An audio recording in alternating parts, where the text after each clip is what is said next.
أعوذ بالله من الشيطان الرجيم.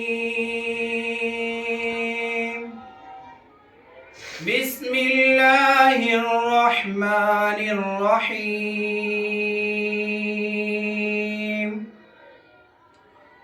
إن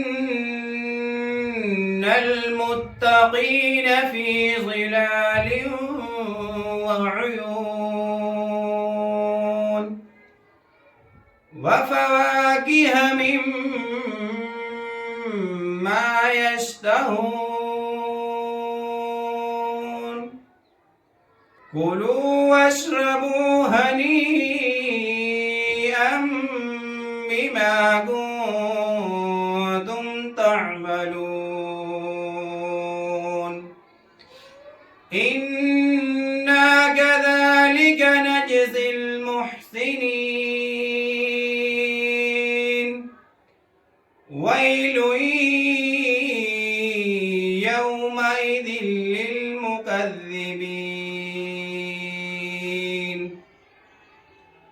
كلوا وتمتعوا قليلا إنكم مجرمون ويل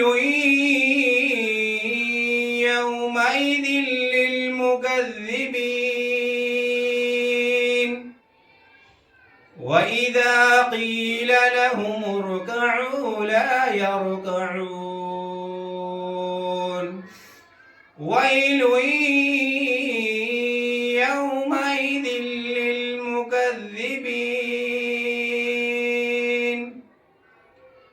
فبأي حديث